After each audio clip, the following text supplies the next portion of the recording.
Hey everyone, this is Megha. Welcome back to my channel. So आज की video में हम क्लास 10th के लिए एक्सरसाइज 3.2 का क्वेश्चन नंबर 4 स्टार्ट करेंगे। इससे पहले के क्वेश्चंस, इससे पहले की एक्सरसाइज और इस चैप्टर के इंट्रोडक्शन वीडियो, सबकी वीडियोस आपको चैनल की प्लेलिस्ट में मिल जाएंगी, आप उन्हें देख सकते हैं। सो आज हम स्टार्ट करते हैं with question number 4। Which of the following pairs of linear equations are consistent, inconsistent? If consistent, obtain the solution graphically. देखिए, इसमें हमें ये कुछ क्वेश्चंस दिए हुए हैं। 4 पार्ट्स हैं इस क्वेश्चन के। हर एक पार्ट में दो दो लीनियर इक्वेशन दी हुई है, मतलब पेयर ऑफ लीनियर इक्वेशन हमें गिवन है। तो हमें इन्हें चेक करना है और बताना है कि इसमें से कौन सा pair of linear equation consistent है और कौन सा इनकंसिस्टेंट है। तो ये दोनों वर्ड्स हम पहले भी काफी बार डिस्कस कर चुके हैं। पहले की जितनी भी वीडियोज हैं और इंट्रोडक्शन वीडियो में भी मैंने इसके बारे में आपको बताया था। तो आज की जो हम ये क्वेश्चन कर रहे हैं, इसमें भी हमें इन दोनों पर ही फोकस करना है। सो आइए करते हैं part first start. So part first में मेरे पास ये दो इक्वेशंस हैं। देखिए, एक इक्वेशन को मैं इक्वेशन नंबर 1 लिख लेती हूँ और दूसरी को मैं इक्वेशन नंबर 2 लिख लेती हूँ। अब इसमें देखिए, मैंने आपको इक्वेशंस की एक जनरल फॉर्म बताई थी, जो कि होती है ax plus by plus c is equals to 0। ये होती है जर्नल फॉर्म। अब क्योंकि हमारे पास दो इक्वेशंस हैं, तो हम क्या करते हैं, जो हमारे पास ये कांस्टेंट टर्म होते हैं a, b और c, इसे हम इक्वेशन नंबर 1 और 2 के हिसाब से a1, b1 और c1 लिख लेते हैं। और जो दूसरी इक्वेशन है हमारे पास, उसके लिए हम a2x plus b2y plus c2, मतलब a, b और c को हम 1 और 2 लिख लेते हैं। अब उसके बाद हम क्या करते हैं, देखिए इन इक्वेशंस को यहाँ पे हम कंपेयर करेंगे। एक चीज देखिए इसमें और समझने वाली है कि जो कांस्टेंट टर्म है जर्नल फॉर्म में इस साइड होता है, मतलब लेफ्ट हैंड साइड पे। तो जो हमारे पास इक्वेशंस गिवन होती हैं, उसमें भी कांस्टेंट टर्म को हम लेफ्ट हैंड साइड पे ही ले आते हैं। तो देखिए, इस वाली को मैं कैसे लिख सकती हूँ, फर्स्ट इक्वेशन को x प्लस वाई तो ऑलरेडी इधर है ही। अब 5 जो है वो पॉजिटिव है बट राइट हैंड साइड पे है, तो जब मैं उसकी साइड चेंज करूंगी तो उसका साइन भी चेंज हो जाएगा, प्लस से वो माइनस बन जाएगा, इज इक्वल्स टू 0। अब होगी ये इक्वेशन नंबर 1। बिल्कुल सेम टाइप से मैं इक्वेशन नंबर 2 को भी इसकी स्टैंडर्ड फॉर्म में, मतलब जर्नल फॉर्म में ले आऊंगी। तो ये हो जाएगा 2x plus 2y minus 10 is equals to 0, equation number 2। अब देखिए, इक्वेशन नंबर 1 को मैं कंपेयर करूंगी इस इक्वेशन से और 2 को करूंगी मैं इस इक्वेशन से कंपेयर, ताकि मेरे पास a1, b1, c1 और a2, b2, c2 की वैल्यू आ जाए।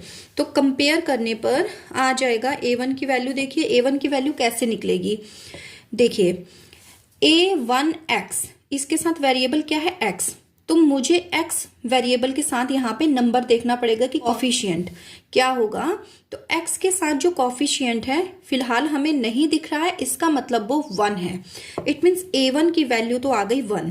नेक्स्ट देखिए, b1 की वैल्यू कैसे निकलेगी, b1 किसका कॉफिशिएंट है, y का, तो हम यहाँ पे y का कॉफिशिएंट देखेंगे, वो भी 1 है। सो b1 की वैल्यू भी 1 आ गई। नेक्स्ट है आपका c1। c1 यहाँ कांस्टेंट टर्म है, इट मीन्स यहाँ पे भी आप कांस्टेंट टर्म को ही देखेंगे और वो वैल्यू हमारी आ जाएगी -5, मीन्स c1 इक्वल्स टू -5। अब हम इक्वेशन नंबर 2 को इस वाली इक्वेशन से कंपेयर करेंगे। तो a2 कितना आ जाएगा, 2, x का जो कॉफिशिएंट है। नेक्स्ट आपका b2 आ जाएगा y का कॉफिशिएंट, मतलब 2, and c2 is equals to आ जाएगा -10। ये बात देखिए, हमें क्या करना है, जो नेक्स्ट स्टेप है हमारा a1 by a2, b1 by b2 और c1 बाई c2 की वैल्यू निकालना। फर्स्ट ऑफ ऑल हम निकालेंगे a1 बाई a2। तो a1 की वैल्यू है 1 डिवाइडेड बाई a2 की वैल्यू है 2। ये हमारा लीस्ट फॉर्म में आ चुका है, मतलब कि लोएस्ट फॉर्म में। तो अब इसे हम आगे और सॉल्व नहीं करेंगे, इतना ही हमारी इसकी वैल्यू को हम यहाँ पे लीव कर देंगे। नेक्स्ट हमारा b1 बाई b2। अब देखिए, b1 की वैल्यू 1, b2 की 2। नेक्स्ट हमारा c1 बाई c2। अब c1 की वैल्यू है -5 एंड डिवाइडेड बाय c2 की वैल्यू है -10। तो माइनस से तो माइनस कैंसिल हो गया और 5 1 जा 5, 5 2 जा 10, यानी कि c1 बाय c2 की वैल्यू भी आ गई 1/2। तो a1 bye a2, b1 bye b2 and c1 bye c2 सबकी वैल्यू सेम है 1/2। अब इसके बाद देखिए कैसे हम इस जो क्वेश्चन है इसे आगे बढ़ाते हैं। मैंने आपको इसी एक्सरसाइज की एक क्वेश्चन नंबर 3 करवाया था, उसमें मैंने आपको ये समझाई थी। इससे पहले भी बल्कि मैंने समझाया था इसमें आपको। 3 टाइप की हमारी लाइंस होती हैं। फर्स्ट होती है इंटरसेक्टिंग लाइन, देन होती है पैरेलल, देन होती है कोइंसिडेंट। तो अगर लाइंस इंटरसेक्टिंग होंगी, मतलब कि a1/a2 और b1/b2 की वैल्यू इक्वल नहीं होगी, तो वो हो जाएंगी कंसिस्टेंट लाइंस। अगर a1/a2 b1/b2 की वैल्यू तो इक्वल होगी, बट वो c1/c2 के इक्वल नहीं होगी, तो वो लाइन हमारी पैरेलल होंगी, यानी कि वो इनकंसिस्टेंट होंगी। लेकिन अगर हमारी तीनों रेशियोज की वैल्यू इक्वल आ गई, तो वो हमारी कोइंसिडेंट लाइन होंगी, मतलब कि वो भी आपकी कंसिस्टेंट लाइंस होंगी। रेशियोज की वैल्यू हम निकाल चुके हैं। हमने देखा कि हमारे तीनों रेशियोज की वैल्यू इक्वल है, तो इक्वल है इसका मतलब वो कैसी लाइंस आ जाएंगी हमारी, कंसिस्टेंट। हमें यही तो निकालना था कि कंसिस्टेंट है या फिर इनकंसिस्टेंट है। ठीक है, इन दोनों में से, फर्स्ट और थर्ड में से अगर एक भी हमारा जो है करेक्ट होता है तो कंसिस्टेंट होंगी, अदरवाइज हमारी ये जो सेकंड वाली जो पैरेलल लाइन वाला जो है, ये अगर करेक्ट हो गया तो हमारा इनकंसिस्टेंट लाइंस हो जाएंगी। देखिए हमारा तीनों रेशियोज की वैल्यू इक्वल आई है, यानी कि जो हमारी लाइंस हैं वो कैसी हैं, कंसिस्टेंट। तो इसे हम अब यहाँ पे लिख देंगे। हम यहाँ पे लिखेंगे so the lines are consistent.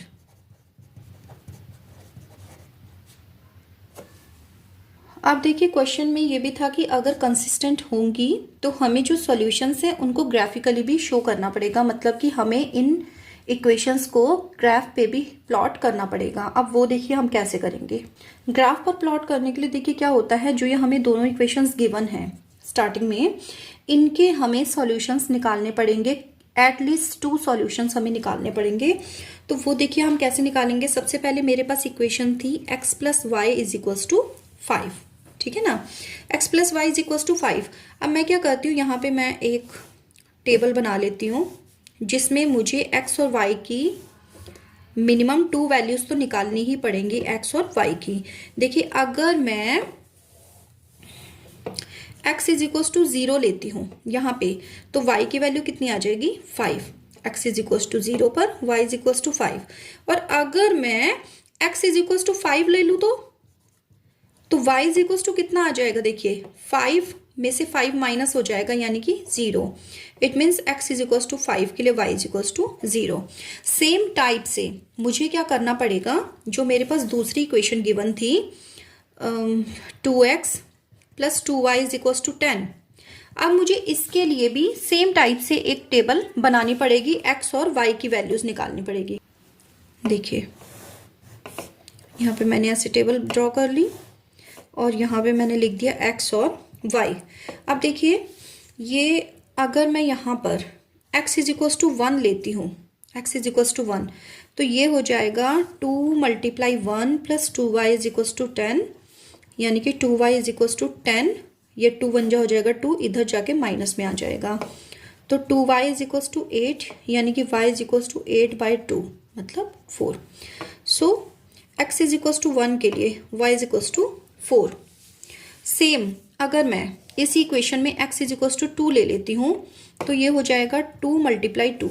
इसी इक्वेशन में मुझे वैल्यू पुट करनी है x की, प्लस 2y = 10। 2 2 जा हो गए 4 + 2y = 10। सो 2y = हो जाएगा 10 - 4, यानी कि आ गए 6। तो y की वैल्यू कितनी आ जाएगी, 6/2, यानी कि 3। सो x = 2 के लिए y = 3। अब मुझे ये मैंने जो 2 टेबल्स में इनकी वैल्यूज निकाली है, इससे मुझे करना है ग्राफ पेपर पर प्लॉट। मैंने लाइंस ड्रॉ कर ली है, x axis and y axis. अब मैं यहाँ पे नंबर्स लिख लेती हूँ। देखिए ये हमारा ओरिजिन है, मतलब 0,0 है। इधर 1 2 3 4 5 6। x की पॉजिटिव डायरेक्शन है तो पॉजिटिव नंबर आ जाएंगे। इधर आपकी x की नेगेटिव डायरेक्शन है तो ये आपके माइनस में नंबर आ जाएंगे, -1 -2 -3 एंड -4। अब y डायरेक्शन इधर ऊपर हो गया पॉजिटिव में, तो 1 2 3 4 5 6 जितने हमें नीड है वहां तक हम नंबर इस पे लिख लेंगे। और ये आपकी y नीचे साइड किस में होता है, नेगेटिव होता है, तो -1 -2 -3 -4 -5।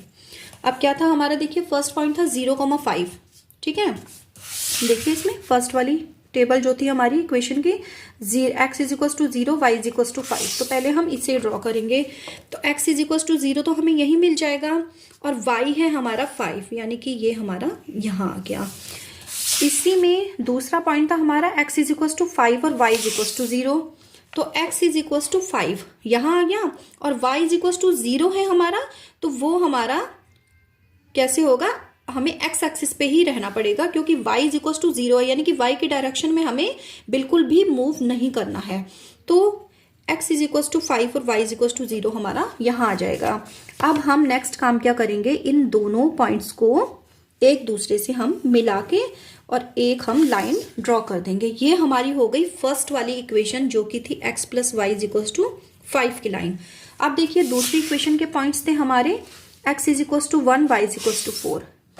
x है हमारा 1 यहाँ पे, और y इज इक्वल टू 4, यानी कि y के पॉजिटिव डायरेक्शन में 4 पॉइंट्स हमें मूव करना है, तो वो यहाँ मिलेगा हमें। ठीक है, नेक्स्ट है हमारा x is equal to 2, y is equal to 3। x is equal to 2 ये रहा, y इज इक्वल टू 3 ये रहा, ये हमारा यहाँ मिल जाएगा हमें। तो देखिए हम इन्हें मैच जब करेंगे ना, तो ये हमारी सेम यही लाइन आ जाएगी। ठीक है, अब इससे आपको देखिए क्या पता चला। देखिए मैंने अभी जो आपको ये वाला दिखाया था, हमारी तीनों जो रेशियोज हैं इनकी वैल्यू इक्वल आई है, मतलब कि वो लाइन क्या है, को इंसिडेंट है ना। तो को इंसिडेंट का मतलब मैंने आपको बताया था कि जब एक लाइन तो हमने ड्रॉ की है और जो दूसरी लाइन होगी वो एग्जैक्टली इसके ऊपर आएगी, मतलब कि दोनों लाइंस का एक एक पॉइंट एक दूसरे के ऊपर होगा। तो यहाँ भी तो देखिए हमारा सेम यही काम तो हुआ है, एक लाइन के ऊपर ही हमारी दूसरी लाइन भी आई है। ठीक है, तो इससे प्रूफ होता है कि जो हमारा आंसर है वो बिल्कुल सही है, जो लाइंस हैं वो कैसी थी हमारी, कंसिस्टेंट हैं। ठीक है, सो ये था पार्ट 1। आगे हम करते हैं पार्ट 2। पार्ट 2 में देखिए दोनों इक्वेशंस हैं। सबसे पहले इनको हम इनकी जर्नल फॉर्म में लिख लेते हैं। ये वाली हमारी हो जाएगी 2x minus 3y minus 8 is equal to 0, और ये वाली हो जाएगी 4x minus 6y minus 9 is equal to 0। अब जो इक्वेशंस मैंने आपको बताई थी सेम उसी से ही हम कंपेयर करेंगे। तो आप डायरेक्टली भी लिख सकते हैं, जब आपने एक बार कर लिया समझ में आ गया। तो देखिए फर्स्ट इक्वेशन में से a1 b1 और c1 की वैल्यू आएगी। तो a1 is equal to x का coefficient 2, b2 is equal to y का कॉफिशियंट -3, नेगेटिव साइन भी आपको ध्यान से साथ में लेना है, and c1 is equal to आ जाएगा, ये b1 था, c1 आ जाएगा -8। अब इस इक्वेशन में से हमारे पास a2 b2 और c2 की वैल्यू आएगी। a2 आ गया 4, b2 आ गया -6 एंड c2 आ गया हमारा -9। अब नेक्स्ट काम हमारा रेशियोज निकालना, a1 बाय a2, ये आ गया 2/4, 2 1 जा 2, 2 2 जा 4, यानी कि 1/2। b1 बाय b2, ये आ गया हमारा -3 डिवाइडेड बाय -6, माइनस से माइनस हो गया कैंसिल, 3 1 जा 3, 3 2 जा 6, ये भी आ गया 1/2। और नेक्स्ट है हमारा c1 बाय c2, ये आ गया -8 बाय -9, माइनस से माइनस तो कैंसिल हो जाएगा, नंबर्स हैं वो कैंसिल नहीं होंगे, तो ये हो जाएगा 8/9, यानी कि a1 बाय a2 और b1 बाय b2 की वैल्यू आई है इक्वल। अब ये देखिए तीनों में से हमारी कौन सी वाली लाइंस होंगी, ये देखिए पैरेलल लाइंस होंगी। a1 बाय a2 और b1 बाय b2 तो इक्वल है, लेकिन c1 बाय c2 उनके इक्वल नहीं है। तो अब इस टाइप की जो लाइंस होती हैं वो हमारी होती हैं इनकंसिस्टेंट। तो इनकंसिस्टेंट लाइंस का हम जो ग्राफ होगा उसे प्लॉट नहीं करेंगे, बिकॉज क्वेश्चन में हमें सिर्फ कंसिस्टेंट लाइन का ही ग्राफ प्लॉट करने के लिए कहा हुआ है।